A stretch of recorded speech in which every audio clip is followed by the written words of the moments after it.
Hello everyone! Magandang araw po sa ating lahat mga kasukay, mga kalingap. Isang pagpalang araw na muli. So for today's vlog, pag-uusapan natin about dito dun sa hagdan nila Joy, no?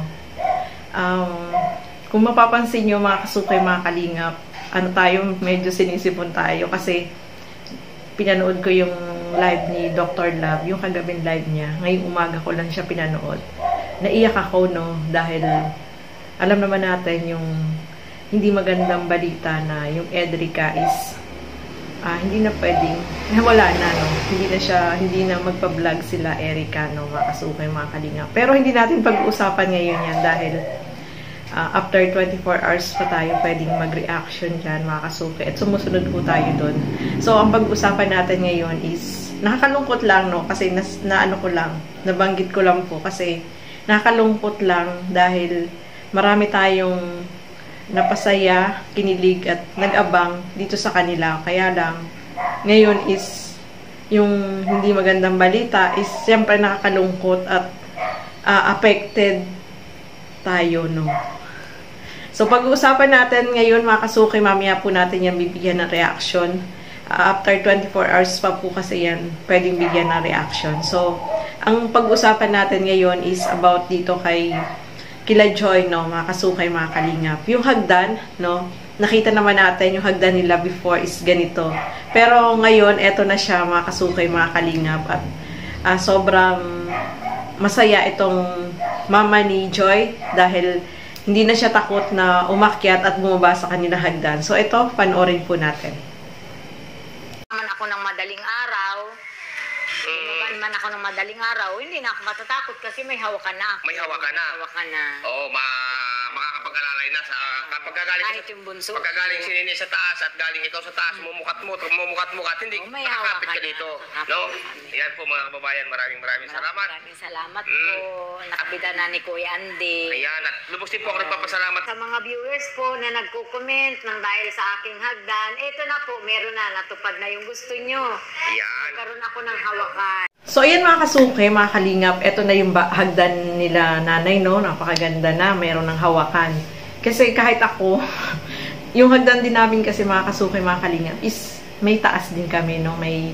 Yung hagdan namin is mayroong hawakan. Kasi pag gising mo sa umaga, alam nyo ba, ako yung hindi makababa ng, yung dire-diretso, yung apa ko yung pagbaba ko is pa isa-isang baitang, no? Hindi, kasi pag bagong gising ka, hindi ka talaga yung dire-diretso, hindi ka gaya ng yung matagal ka nang nagising. Pag umakyat ka, dire-diretso, pagbaba, dire-diretso. Kasi pag bagong gising, iba yung pakiramdam, no? So, ganun yung nararamdaman ko kung ano yung nararamdaman ni nanay na takot siya, no? Sabi nga niya is, nung wala pa yung hawakan is dun siya talaga dumadaan sa may tagiliran, sa may pader, o diba? So, nakakatakot naman talaga na walang hawakan yung hagdan, no? Mga kasukay, mga kalingap. So, ayan, maraming salamat kay Kuya Andy Kayakap Vlog, no? Dahil inaksyonan na niya, no? Nilagyan na ng hawakan yung hagdanan nila nanay. Kasi marami nga naman yung nakakapansin din yan, mga viewers, nung ginagawa pa yan, isabi bakit walang hawakan, no? So, maganda yan at nagawa na po ng hawakan para safety na sila kapag bumaba. Kasi, syempre, hagdan yan eh. Kailangan talaga meron kang hawakan kapag bumaba ka, no? Kahit naman saan na may hagdan is meron talagang hawakan. Kasi, mamaya mahulog ka, madulas ka, diba? So, maganda talaga yung may hawakan. So, laking pasasalamat ni nanay at sabi nga niya is makakaakyat panaog na siya dun sa taas, no? Hindi na siya matatakot na umakyat ng hagdan. So, napakabilis ng aksyon ni Kuya Andy Kayakap Vlog, no? Supportahan po natin siya, mga kasukay, mga kalingap. Sa mga hindi pa po nakapag-subscribe sa kanya, support po natin siya, no? Syempre, yung pagpapagawa niyan is alam naman po ni Kalingap Rob, no? At sinabi din niya na marami yung nagre-request talaga na lagyan ng hawakan yung hagdan dahil syempre, para sa safety din po nila, no, mga kasukay, mga kalingap. So, ayan, maganda na yung kanilang hagdan at napakaganda na nung bahay nila, no, napakalinis at unti-unti nakukumpleto yung gamit nila, mga kasukay, mga kalingap. So, masaya tayo dyan sa family ni Joy, no, talagang ano sila yung kapag may mga bisita is talagang ini-entertain nila inaasikaso nilang maigi, no? So, nakakatuwa na etong natulungan nila Kalingap Rob is talagang yung kanilang pagiging yung maasikaso sa mga bisita ay talagang nandiyan, hindi nawawala po yun, mga kasukoy, mga Kalingap. Kaya talagang hinangaan sila doon sa kanilang ugali na ganoon.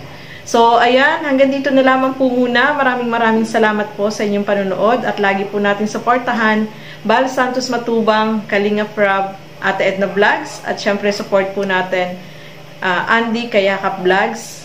Support po natin sa mga hindi pa po nakapag-subscribe sa kanya, subscribe po natin siya. At yung aking YouTube channel, road to 100k na po tayo, mga kasukay, mga Kalingap. Sa mga hindi pa po nakapag-subscribe, baka naman po, please subscribe and please hit the notification bell para lagi po kayong updated sa aking mga ina-upload na mga reaction video. At pa-like and follow po sa aking FB page, Gandang Emmy. So maraming salamat po at hanggang sa muli, keep safe everyone. Thank you for watching. Mabuhay po tayong lahat.